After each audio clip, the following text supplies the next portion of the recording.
శుక్లాంబరధరం విష్ణుం శశివర్ణం చతుర్భుజం ప్రసన్నవదనం ధ్యాయేత్ సర్వవిఘ్నోపశాంతయేత్. గురుర్బ్రహ్మా గురుర్విష్ణుః గురుర్దేవో మహేశ్వరః గురుః సాక్షాత్ పరం బ్రహ్మ తస్మై శ్రీ గురవై నమః.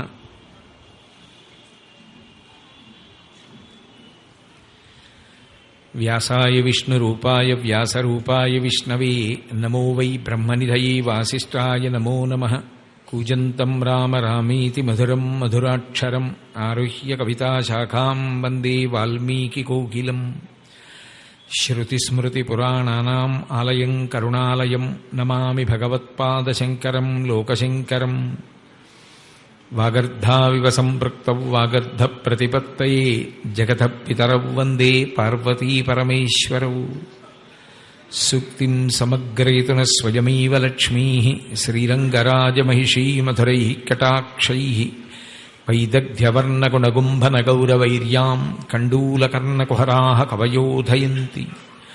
హైమోర్ధ్వపుండ్రమజహన్మకుటం సునాసం మందస్మితం మకరకుండలచారుగండం బింబాధరం బహుళదీర్ఘకృపాకటాక్షం శ్రీవేంకటేశముఖమాత్మని సన్నిధత్తాం. విమలపటి కమలకుటి పుస్తకరుద్రాక్షసస్తహస్తపుటి కామాక్షి పక్ష్మలాక్షి కలిత విపంచి విభాసి వైరించి. మనోజవం మరుతతుల్యవేగం జితేంద్రియం బుద్ధిమతాం వరిష్టం వాతాత్మజం వనరయూధముఖ్యం శ్రీరామదూతం శిరసా నమామి. ఆపదామపహర్తారం దాతారం సర్వసంపదాం లోకాభిరామం శ్రీరామం భూయో భూయో నమామ్యహం. హరి ఓం. పరమేశ్వర స్వరూపైన సభకి నమస్కారం.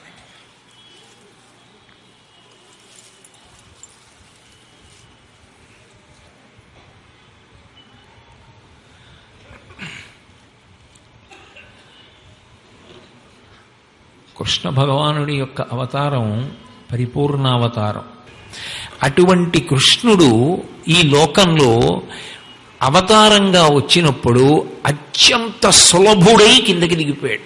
ఎంత సులభుడై కిందకి దిగాడు అంటే భాగవతాన్ని ఆంధ్రీకరించినప్పుడు పోతన గారు పారవస్యాన్ని పొందారు. శ్రీకృష్ణ పరమాత్మ యొక్క సౌలభ్యాన్ని చెప్తూ అసలు ఏ పాములెరుగక ఏ పారుమీటికి పశుల కాపరి ఇంట పాము కలిగే, ఏ తల్లి చనుబాలు ఎన్నడెరుగని ప్రౌఢ తల్లి యశోదచనుల పాలు త్రవనిరిగే, ఏ కర్మయును లేక వెలయునొక్కడికిని జాతకర్మంబులు సంభవించి, ఏ హాని వృద్ధుల నిరుగని బ్రహ్మంబు పుదివిటిలో వృద్ధి పొందనుందే, ఏ తపములనైన ఎలమి పండని పంట వల్లవీజనముల వాడపండే, ఏ చదువులనైన ఇట్టిట్టిదనరాని అవయవములయందు అందముందే అన్నారు. అంతటి పరమాత్మ ఏ మహానుభావుని యొక్క పాదమునకు ఉన్నటువంటి 5 వేళ్లలో కేవలముగా బొటనవేలి గోటి చివరి నుంచి వచ్చేటటువంటి కాంతిని చూడడానికి సామాన్యులు సరిపోరో, అద్భుతమైనటువంటి తపస్సు చేసిన వాళ్ళు కూడా అటువంటి కాంతిని దర్శనం చెయ్యడం సాధ్యం కాదో, శూరులు తుల్లియే విభుది శోభిత పాదనక ప్రభావళింజేరి భవంధకారముల చిక్కక వందురు వట్టి దేవునిన్ వైరముతోడనైన గిలువన్ నన్ను పంపి శుభంబు చేసి నిష్కారణమైన ప్రేమ ఇదే కంసుని పోలు సఖుండు కల్గునే అంటాడు అక్రూరుడు. అంతటి మహానుభావుడు అటువంటి కృష్ణ పరమాత్మ అతి సులభుడై దిగి వచ్చాడు. కృష్ణావతారంలో గోపాల బాలులతో కలిసి ఆడుకున్నాడు, గోపకాంతలతో కలిసి తిరిగాడు, ఆవులు దూడలు మధ్య పెరిగాడు. గోధూళి ధూసరిత కోమల గోపవేషం గోపాల బాలక శతైరనుగమ్యమానం సాయంతనే ప్రతిగృహం పశుబంధనార్థం గచ్చంతమచ్యుత శిశుం ప్రణతోస్మి నిత్యం అంటాడు లీలాశకుడు కృష్ణకర్ణామృతంలో. అందరి బంధనములను విడిపించేటటువంటి పరమాత్మ ఆవులకు దూడలకు బంధనములు వేసేటటువంటి వాడిగా ప్రవర్తించాడు. అంత సౌలభ్యంతో వచ్చినటువంటి పరిపూర్ణావతారం కృష్ణావతారం. అంత సౌలభ్యంతో కృష్ణ పరమాత్మ యొక్క శరీరంలోంచి ఉత్పన్నమైనటువంటి జలము నదిగా వచ్చినటువంటిది కృష్ణానది. ఆ కృష్ణ పరమాత్మ యొక్క శరీరము నుండి ఉత్పన్నమైనటువంటి నీరే ఒకానొకప్పుడు నదిగా ప్రవహించింది. ఎందుకు ప్రవహించాలి? ఒక మహర్షి చేసినటువంటి అద్భుతమైనటువంటి తపఫలంగా వచ్చింది. సహ్య మహర్షి అని ఆయన కృష్ణ భగవానుడి గురించి తపించాడు. కృష్ణ భగవానుడి గురించి తపిస్తే కృష్ణ భగవానుడిగానే దర్శనమిచ్చాడు. నేను ఈ మాట కృష్ణ భగవానుడిగానే అని ఎందుకంటున్నానంటే, విష్ణువు యొక్క అవతారాల్లోనూ వెలియడంలోనూ ఒక చమత్కారం ఉంటుంది. భద్రాద్రి రామచంద్రమూర్తి కోసం తపస్సు చేసింది, ఆయన చతుర్భుజుడై దర్శనమిచ్చాడు. కాదు, నాకు రాముడే కావాలన్నాడు. నాకు రాముడే కావాలి అని అడిగితే అప్పుడు ఆయన 4 భుజాలతో ఉన్నప్పటికీ కూడా శంఖచక్రాలు పట్టుకుని ఎడమతల మీద సీతమ్మని పెట్టుకుని పక్కన లక్ష్మణస్వామితో వెలిశాడు. శ్రీకృష్ణ కరుణామృతాన్ని ఇచ్చినటువంటి లీలాశుకుడు కృష్ణ దర్శనం కోసం పరితపిస్తే రామచంద్రమూర్తిగా దర్శనమిచ్చాడు. ఆయన ఎంత గడుసువాడంటే ఆయన అన్నాడు, ఏమనుకోకు, నీకు వెంటనే నమస్కారం పెట్టలేదని, విహాయకోదండ శరౌ ముహూర్తే అన్నాడు. ఏమనుకోకు రామా, నాకంత అనురక్తి లేదు, అలా ఉంటే నాకు నమస్కారం చేయబుద్ధి లేదు. కాసేపు ఆ చేతిలో కోదండం పక్కన పెట్టేయి, అదిగో బాణం పక్కన పెట్టేయి, ఆ సుదర్శన చక్రం చేత్తో పట్టుకో, శంఖం చేత్తో పట్టుకో, పీతాంబరం కట్టుకు నిలబడు, కాళ్ళ మీద పడిపోతాను. అలా నాకు చూడాలని ముచ్చట, అది ఇది ఒకటే నాకు తెలుసు సుమా, కానీ ఇలా చూడడం ఇష్టం, ఏం చేయమంటావు, అది నా బలహీనత, అలా కనపడు అన్నాడు. ఓ చిరునవ్వు నవ్వి రాముడు కృష్ణుడయ్యాడు. అప్పుడు ఆయన నమస్కారం చేసి కృష్ణ కరుణామృతం ఇచ్చాడు. ఒక్కొక్కసారి ఈ చమత్కారం ఉంటుంది, ఒకలా అడిగిన వాడికి వేరొకలా కనపడుతూ ఉంటాడు. కానీ సహ్య మహర్షి విషయంలో అలా జరగలేదు. కృష్ణుడిగానే సాక్షాత్కరించాడు. ఏం కావాలని అడిగాడు. నాకు మోక్షం ఇమ్మని ఆయన అడగలేదు. నాకు నీ పాదముల యందు నిరంతర భక్తి నిమ్మని ఆయన అడగలేదు. లేకపోతే ఏదో నా భార్యా బిడ్డలకి ఇంత ఐశ్వర్యాన్ని ఇమ్మని ఆయన అడగలేదు. నీవు ఒక నది రూపంలో ప్రవహించు అని అడిగాడు. దేనికి అంటే, కృష్ణ పరమాత్మ ఒళ్ళో కూర్చుంటే ఏ అనుభూతి పొందుతారో, కృష్ణుడి పక్కన కూర్చుంటే ఎటువంటి అనుభూతి పొందుతారో, కృష్ణుడి పాదాలు పట్టుకుంటే ఏ అనుభూతి పొందుతారో, కృష్ణ భగవానుణ్ణి కౌగలించుకుంటే ఏ అనుభూతి పొందుతారో, ఆ అనుభూతి పొందడానికి నదీ రూపంలో వస్తే ఈ వీళ్ళు వాళ్ళు అన్న తరతమ భేదం లేకుండా అందరూ అందులో స్నానం చెయ్యవచ్చు. మీకు నది యందు ఒక చమత్కారం ఉంటుంది. ప్రకృతి యందు సాధారణంగా నీటికి ఏ నియమం అన్వయం అవుతుందో నదీ జలమునకు ఆ నియమము అన్వయము కాదు. అందుకే ఒక్క కృష్ణమ్మ విషయంలో మాత్రం ఒక చమత్కారం ఉంది. మీరు ఎప్పుడైనా కృష్ణానదికి సంబంధించినటువంటి విశేషాలు పురాణాంతర్గతంగా చదివితే మీకు ఆ విషయం అవగతమవుతుంది. ఎక్కడో భగవానుడు ఉండనివ్వండి, కృష్ణమ్మ ఎలా వెతుక్కుని వెడుతుందో ఎవరికీ తెలియదు. వెతుక్కుని వెతుక్కుని వెతుక్కుని వెతుక్కుని వెడుతుంది. ఏ మార్గంలో వెడుతుంది అన్నది కూడా మనం చెప్పడం కష్టం. అసలు ఇక్కడికి ఎలా వచ్చింది అనిపిస్తుంది. అంత చమత్కారంగా ఉంటుంది కృష్ణమ్మ వెళ్లే ధోరణి. ఆవిడ యొక్క ఆ ఈశ్వర చైతన్యము ఉన్న చోటికి ఆ నది చేరేటటువంటి తీరులో అసలు మీకు ఆ చమత్కారం కనబడుతుంది. దీనికి ప్రబల సాక్ష్యంగా ఏ క్షేత్రాన్ని చెప్తారంటే శ్రీశైల క్షేత్రాన్ని చెప్తారు పెద్దలు. అందుకే అక్కడ కృష్ణమ్మని కృష్ణానది అని పిలవరు, పాతాళ గంగా అని పిలుస్తారు. అందుకే మీరు శ్రీశైల సుప్రభాతం వినుంటారు. పాతాళ గంగా జలమజ్జన నిర్మలాంగా భస్మ త్రిపుండ్ర సమలంకృత పాలభాగా గాయంతి దేవము నిభక్త జనాభవంతం శ్రీమల్లికార్జున విభో తవ సుప్రభాతం అంటారు. ఎక్కడో ఉన్నటువంటి గంగమ్మ విజయవాడ దగ్గర నుంచి గుంటూరు వైపు నుంచి అమరావతి వైపు నుంచి ప్రవాహం వెడుతూ ఎక్కడ శ్రీశైలం, ఎక్కడ శ్రీగిరి, ఎక్కడ లోయ, ఎట్నుంచి తిరిగి ఎలా వస్తుందో తెలియదు. అంత ఉద్ధృతమైనటువంటి ప్రవాహంతో వస్తుంది. మీరు శ్రీగిరి అంటాం కదా, శ్రీగిరి అంటే కొండ శిఖరం.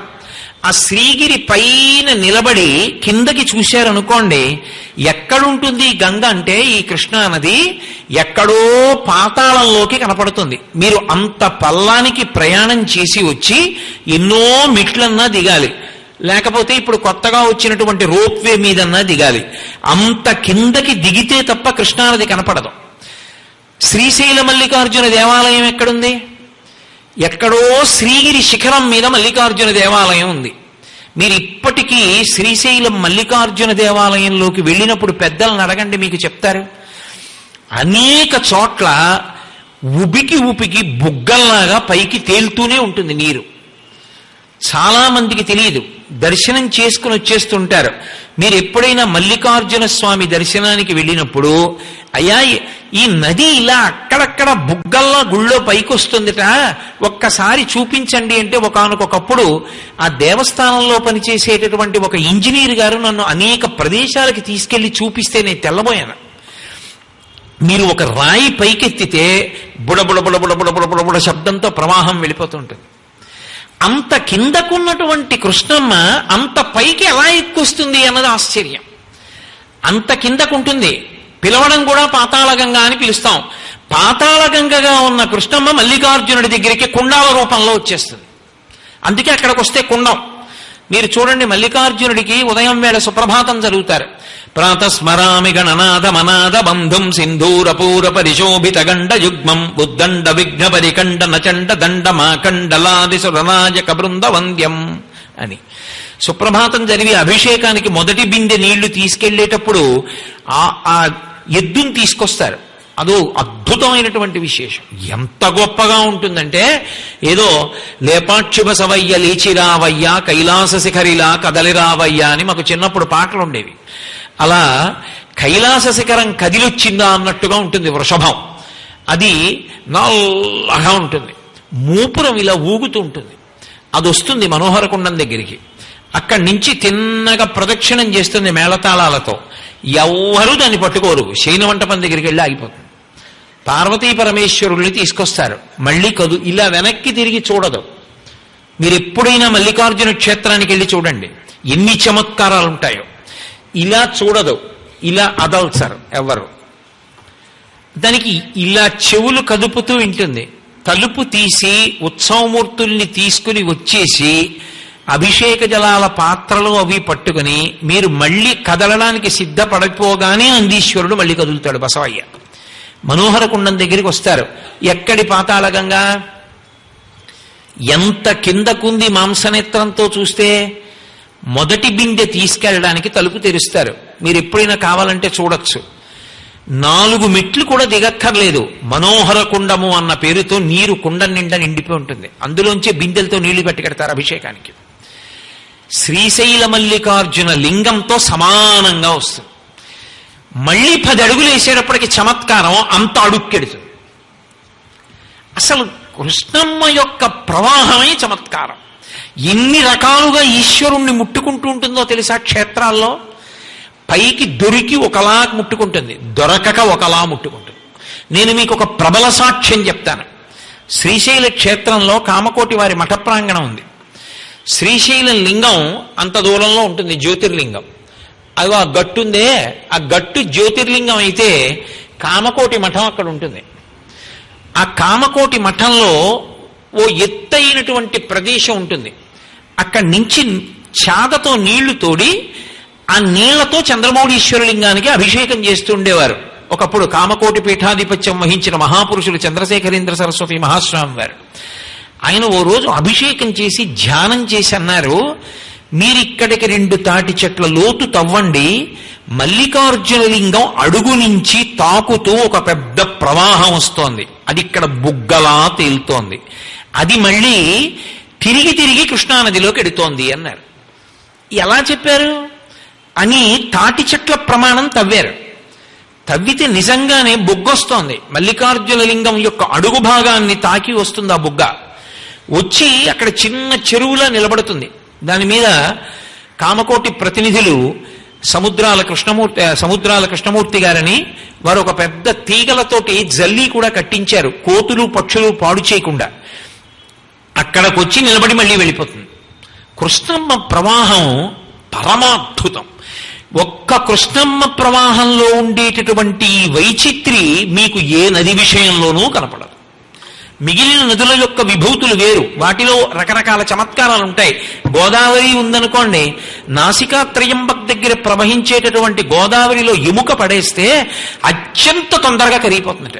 అంత తొందరగా ఇంకెక్కడా కరగదు. ఎముక కరిగిపోతుంది అక్కడ. అదొక ఈశ్వర విభూతి. మహర్షులు అలా తీసుకొచ్చారు నదుల్ని. అంత అద్భుతంగా ప్రవహించాయి అవి. కృష్ణానదికి ఉండే చమత్కారం ఏమిటంటే అసలు ఎన్ని వంకర్లు తిరుగుతుందో, ఎన్ని చుట్లు చుట్టుకుంటుందో, ఎలా పాము పడుకున్నట్టు పడుకుంటుందో, ఎలా ప్రవహిస్తుందో, ఎన్ని రకాలుగా భగవంతుణ్ణి సేవిస్తూ ఉంటుందో చెప్పడానికి సాధ్యం కాదు. అంత అద్భుతమైనటువంటి నదీ ప్రవాహము కృష్ణానదీ ప్రవాహం.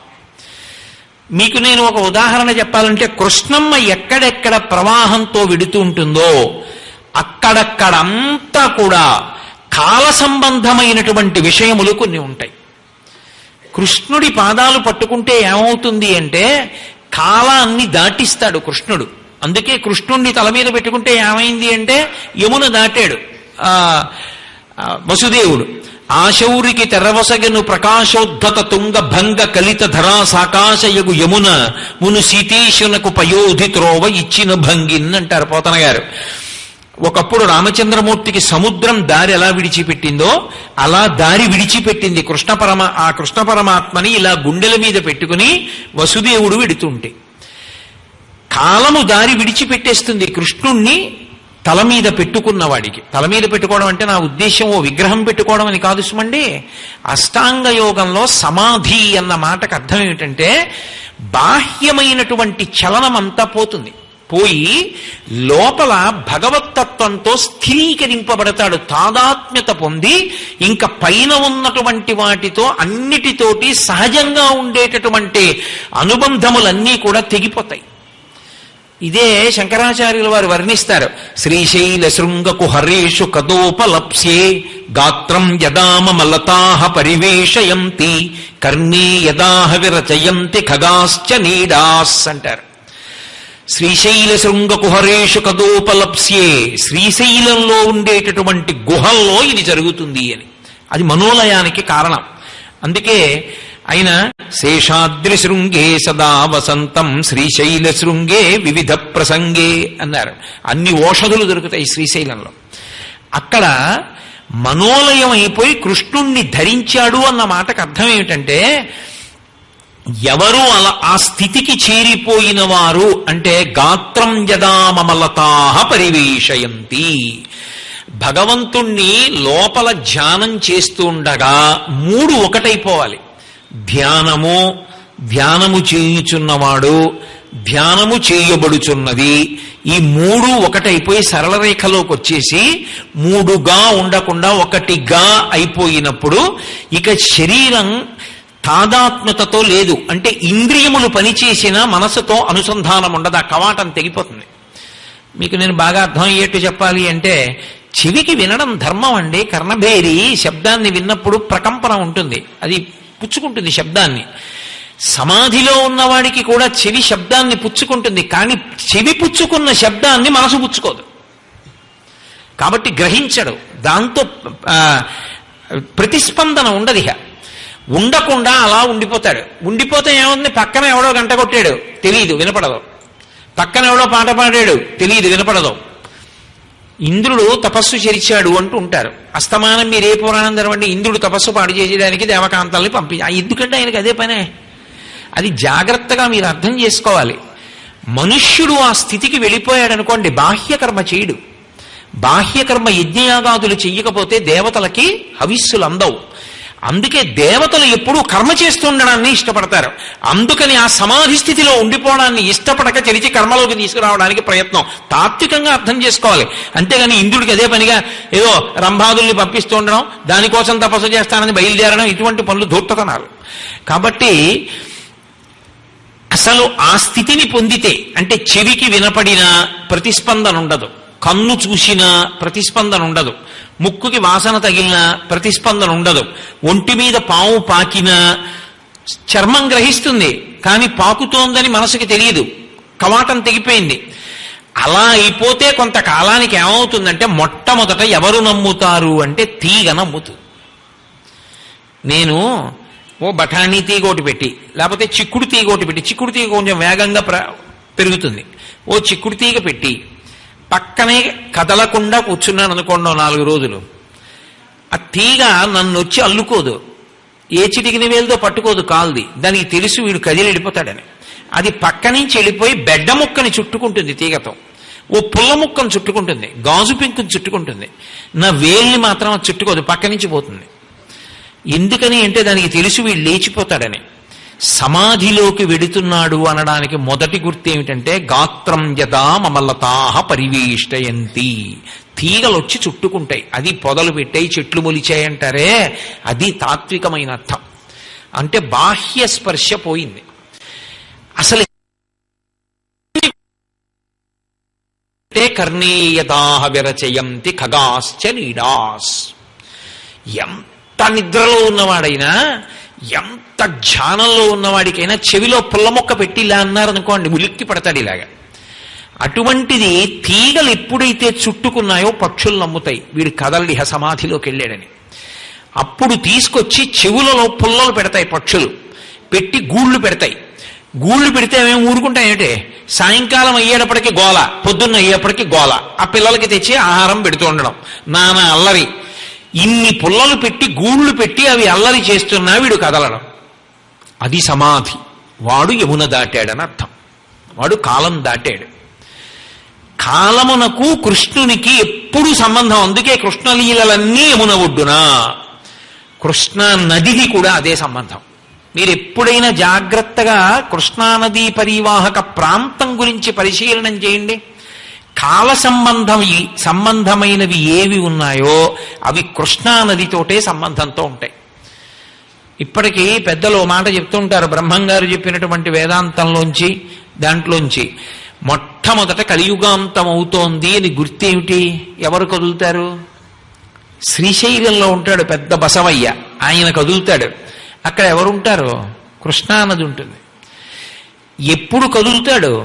కృష్ణానదికి ప్రవాహం వచ్చి విజయవాడలో ఉన్న కృష్ణ యొక్క తరంగం పైకి లేచి దుర్గమ్మ ముక్కు నత్తు ముట్టుకోవాలి. ముట్టుకుంటే శ్రీశైలం బసవయ్య లేచి రెంకె వేస్తాడు. అంటే కలియుగాంతమునకవి సంకేతములు. కృష్ణ కాలముతో సంబంధంలో ఉంటుంది. ఎప్పుడూ కృష్ణ కాల సంబంధం. కాలాన్ని దాటడం మోక్షం. మోక్షాన్ని ఇవ్వగలిగినటువంటి కృష్ణుని యొక్క శరీరమే నదిగా ప్రవహిస్తుంటే అసలు మీకు చిత్ర విచిత్రమైనటువంటివి ఎన్ని రకాలైనటువంటి కోరికలు కానివ్వండి, ఆ కోరికలను తీర్చగలిగినటువంటి శక్తి, ఇతర విభూతులను ప్రసరించగలిగినటువంటి శక్తి ఆ నదీ జలములకు లేదని మీరు ఎలా అనుకోగలరు అసలు? అందుకే ఎక్కడెక్కడ రక్షణ ఉంటుందో, ఎక్కడెక్కడ కాల సంబంధం ఉంటుందో, ఎక్కడెక్కడ మోక్ష సంబంధం ఉంటుందో, ఎక్కడెక్కడ ఈశ్వర అద్భుత విభూతులు ఉంటాయో అక్కడక్కడ కృష్ణమ్మ ప్రవాహం ఉంటుంది. ఇక పుష్కరములు అంటుంటాం. పుష్కరాలు వచ్చాయండి అంటాం. ఈ పుష్కరము అన్న మాట ఎందుకు వచ్చిందంటే, ఒకానొకప్పుడు ఒక బ్రాహ్మణుడు ఉండేవాడు. ఆయన పరమేశ్వరుడు గురించి గొప్ప తపస్సు చేశాడు. పరమేశ్వరుడు ప్రత్యక్షం అయ్యాడు. నీకేం కావాలని అడిగాడు.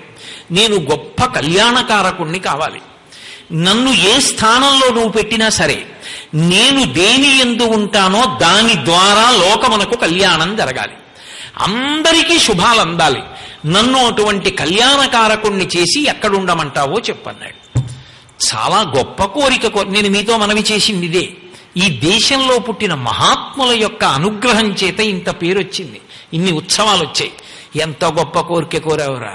నీ కోసం అడగలేదు. లోక కళ్యాణార్థం ఏదైనా ఒక దాని యందు నన్నుంచు, లోకాల్ని తరింపచేస్తానని అడిగావు. నీటి ఎందుండు. నీరు అక్కరలేదన్నవాడు ఉండడు. కాబట్టి నీటి యందు ఉండు. నీటి యందు ఉంటే, నీరు పుష్కలంగా ఉంటే పాడి పంటలు బాగుంటాయి. నీరు పుష్కలంగా ఉంటే దేశం అంతా కూడా సుసంపన్నంగా ఉంటుంది. అందుకని నువ్వు నీటి యందు ఉండు అన్నాడు. నీటి యందు నివాసం చేయడం మొదలుపెట్టాడు పుష్కరుడు. చతుర్ముఖ బ్రహ్మగారు సృష్టి చెయ్యాలి, ఇన్ని ప్రాణుల్ని సృష్టించాలి. ఆ సృష్టి కళ్యాణప్రదంగా ఉండాలి. ఎందుకని? ఒక శరీరం ఇచ్చాడనుకోండి, ఆ శరీరము ద్వారా పాపాన్ని పోగొట్టుకుని పుణ్యాన్ని సముపార్జనం చేసుకోవాలి, లేదా కొత్త పాపం చేయకుండా ఉండాలి. కాబట్టి కళ్యాణప్రదం కావాలి అంటే సృష్టి ఇంతకు ముందు నీటిలో లోక కళ్యాణం కోసం పుష్కరుడు కూర్చున్నాడు. కాబట్టి ఆ పుష్కరుడు కూర్చున్న నీటితో కలిపి కమండలంలో ఉంచుకుంటానని పరమేశ్వరుణ్ణి ప్రార్థన చేశాడు. నువ్వు అడిగింది లోక కళ్యాణం కోసమే, ఆయన అడిగింది లోక కళ్యాణమే. కాబట్టి పుష్కర సహితమైనటువంటి జలాల్ని మీ కమండలంలో పెట్టుకో, అనుగ్రహిస్తున్నానన్నాడు. ఇప్పుడు బ్రహ్మగారి కమండలంలో ఉన్న జలముల యందు పుష్కరుడు కూర్చున్నాడు. సృష్టి నిరభ్యంతరంగా జరగాలి. జరిగేటప్పుడు పూర్వ పాపపుణ్యములను అనుసరించి ఎవరికి ఏ శరీరం ఇవ్వాలో ఆ శరీరం ఇవ్వాలి. అదంత తేలికైన విషయమేం కాదు. పరాశర భట్టర్లు శ్రీగుణరత్న కోశం చేస్తూ అంటారు, యద్భ్రూభంగాః ప్రమాణం స్థిరచర రచనా తారతమ్యే మురారే వేదాంతాః తత్వచింతాం మురభిదర్శి యత్పాదచిహ్నైత్తరంతి భోగోపోద్ఘాతకైలీచులికిత భగవత్వైశ్వరూప్యానుభావ సానశ్రీః అస్పృణీతాం అమృతలహరిధీలంఘనీయైః అపాంగైః అంటారు. ఎవరికైనా ఐశ్వర్యం ఇవ్వాలా వద్దా అన్నప్పుడు చతుర్ముఖ బ్రహ్మగారు లక్ష్మీదేవి కొడుకు కనుక పుర్రె చేత్తో పట్టుకుని అమ్మా ఎంత ఐశ్వర్యం ఇమ్మంటావు అని అడుగుతాట. పూర్వం దీనికి పేరేమిట్రా ఈ పుర్రెకి అంటుంది. అది పడిపోక ముందుందిగా పుర్రెకో పేరు, గత జన్మ ఉందిగా, పేరు చెప్తాడు బ్రహ్మగారు. ఆవిడ ఇలా అంటుందట. అంటే అబ్బా వీడేం పుణ్యం చేశాడు కనుక సామాన్యం. ఏదో మళ్ళీ ఇంకో పేరు చెప్తాడు. అందనుకోండి వాడి కోసం వాడు బతికినవాడు దరిద్రుడు. ఇంకో పేరు చెప్పారు. అందుకే ఆవిడ యద్భ్రూభంగాః ప్రమాణం.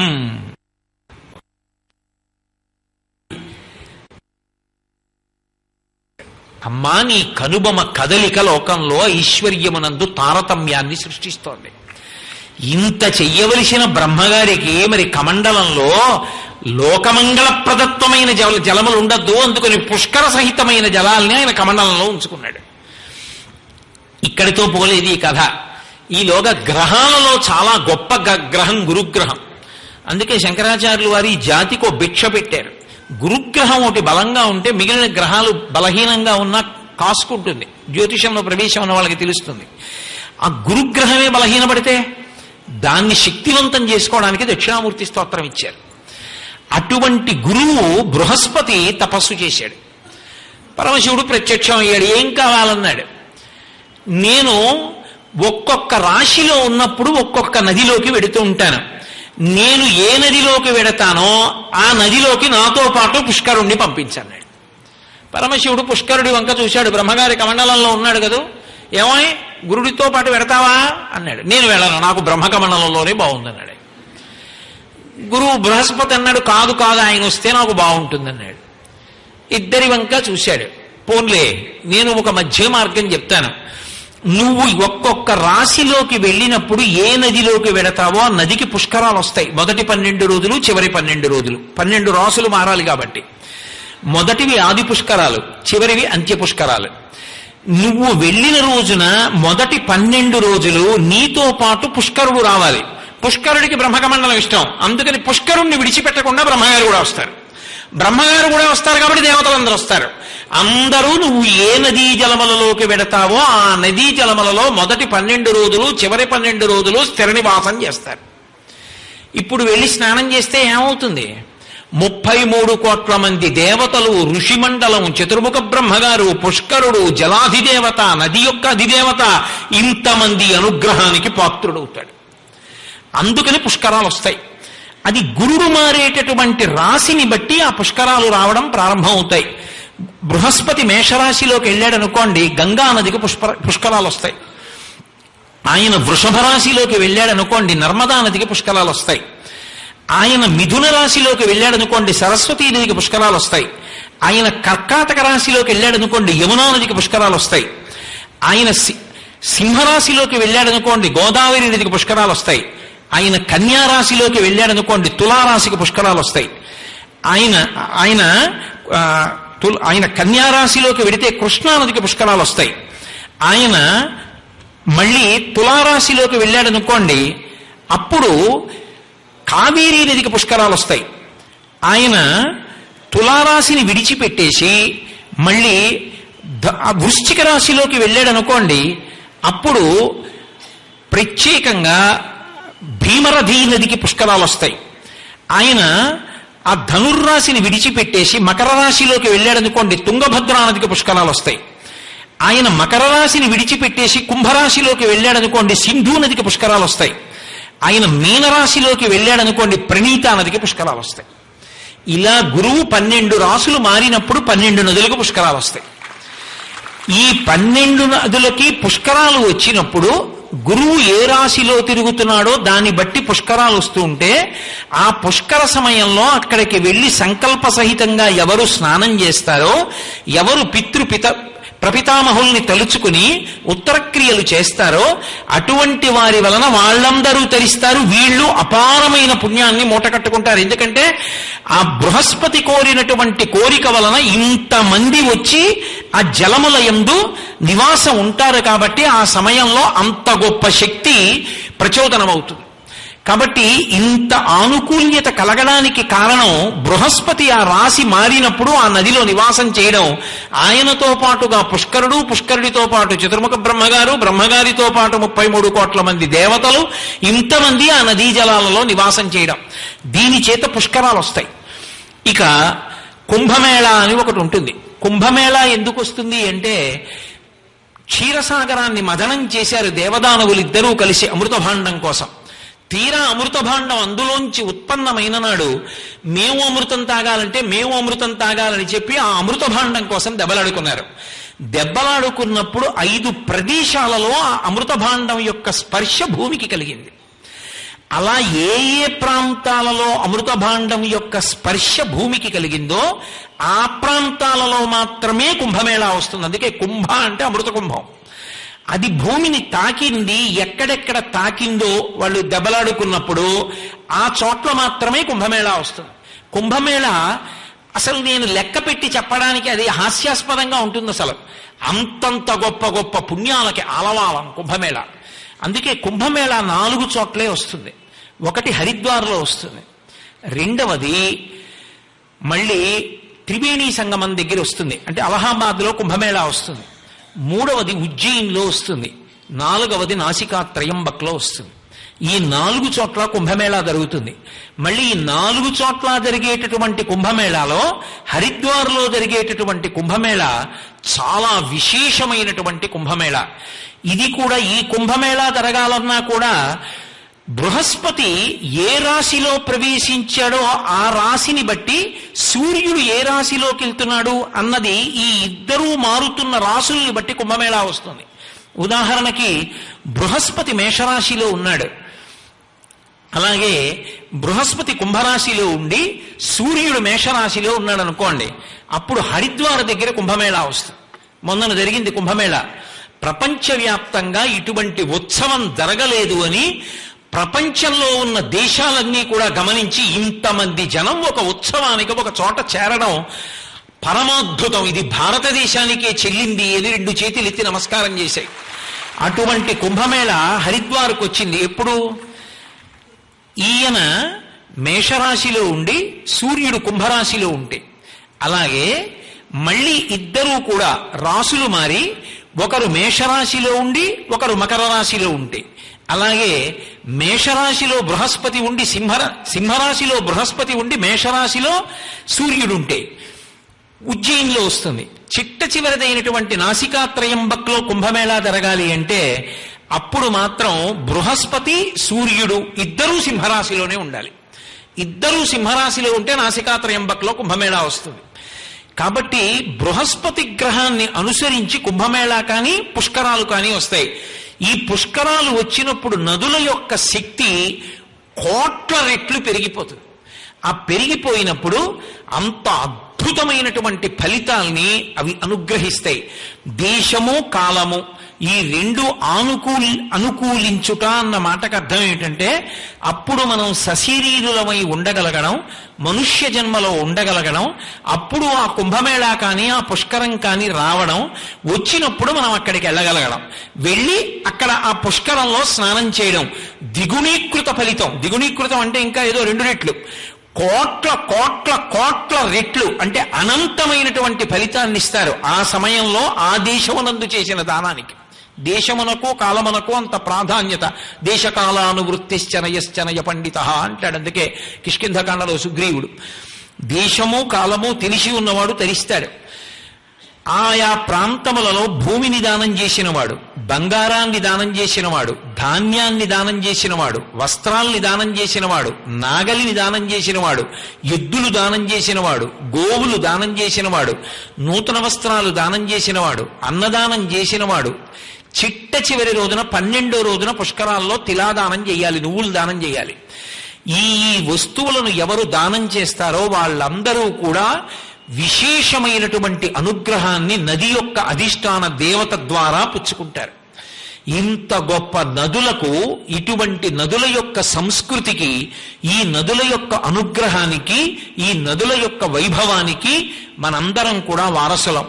అందుకే ఆ నదులను సంరక్షించుకోవలసినటువంటి కర్తవ్యం ఆ నదుల యొక్క అధిష్టాన దేవతల యొక్క అనుగ్రహానికి మాత్రమే నోచుకునేటట్టుగా జీవించగలిగినటువంటి లక్షణం మనం ప్రోధి చేసుకోవాలి. అటువంటి వైదికమైన జీవితం భగవంతుని యొక్క నిర్హేతుక కృపాకటాక్ష వీక్షణముల చేత మనందరికీ లభ్యం కావాలని, అన్ని నదుల యొక్క, దేవతల యొక్క, త్రిమూర్తుల యొక్క పరిపూర్ణమైనటువంటి అనుగ్రహానికి మనం పాత్రులం కావాలని, వాళ్ళ అనుగ్రహం చేత ఉపద్రవాలు తొలగిపోవాలని, ఆపదలు తొలగి శుభాలు కలగాలని, ఎంత ప్రబల సత్యము అంటే సత్యం సత్యం పునఃసత్యం అంటారు. ఇందాక శ్రీభాష్యం శ్రీనివాస్ గారు మాట్లాడుతూ అన్నారే, ఉన్నాడు రాముడు, ఉన్నారు దేవతలు, ఉన్నాడు పరమేశ్వరుడు. వచ్చి పడిపోతోంది మధ్యాహ్నం నుంచి మీరెవరూ బయటికి కూడా రాకండి అన్న చోట సాయంకాలం 4:30 సంతోషంగా ఉత్సవంగా అందరం ఊరిరిగింపుగా వచ్చి ఒక్కడు గొడుగు కూడా తెచ్చుకోకుండా మా స్వామి ఉన్నాడని నమ్ముకు కూర్చుంటే 5 నదుల జలాలు కలశలలో తెచ్చి అలంకారం చేసి ఇక్కడ కూర్చోపెడితే మన కోసం కాదు, మనందరినీ రక్షించి ఉపద్రవాన్ని తప్పించేయి. నదుల అధిష్టాన దేవతలు మనల్ని రక్షించగలవనడానికి ఇంతకన్నా ప్రబల సాక్ష్యం ఇంకొకటి కావాలా? కాబట్టి అటువంటి నదులను జాగ్రత్తగా సేవించి మనందరం తరించేటటువంటి ఆస్తిక్య బుద్ధిని పరమేశ్వరుడు మనకు కటాక్షించుగాక అని స్వామి పాదములు పట్టి ప్రార్థన చేస్తూ, ఈ 5 రోజులు మీ అందరూ కూడా ఇంత క్రమశిక్షణతో, ఇంత ఇరుగ్గా, ఆఖరికి కూర్చునేటటువంటి గట్లు కూడా అంతంత ఇరుగ్గా కూర్చుని, ఆఖరికి నడిచే మార్గాలు కూడా నిండిపోయి అలా కూర్చున్నారు అంటే మీ భక్తి ఇంత గొప్పది కాబట్టే ఈశ్వరుడు ఇంత గొప్పగా అనుగ్రహించాడు. ఇంత భక్తి కలిగినటువంటి మీ అందరి మధ్య 5 రోజుల పాటు గడపడం నా అదృష్టం. అయితే నన్ను చాలా మంది అడిగారు, మీరు త్వరలో నేను విశాఖపట్టణ వాసినవుతాను అని చెప్పి అన్నారు, అది నిజమేనా అని అడుగుతున్నారు. కించిత్ సందేహం మీకు అక్కర్లేదు అని మనవి చేస్తున్నారు. కాబట్టి మంగళాశాసనపరై మదాచార్య పురోగమై సర్వైశ్చ పూర్వైరాచార్యై సత్కృతాయాస్తు మంగళం. మంగళం కోసలేంద్రాయ మహనీయ గుణాత్మనే చక్రవర్తి తనూజాయ సర్వభౌమాయ మంగళం. ఉమాకాంతాయ కాంతాయ కామితార్థప్రదాయినే శ్రీగిరీశాయ దేవాయ మలినాథాయ మంగళం. సర్వం శ్రీ ఉమామహేశ్వర పరబ్రహ్మార్పణమస్తు. స్వస్తి.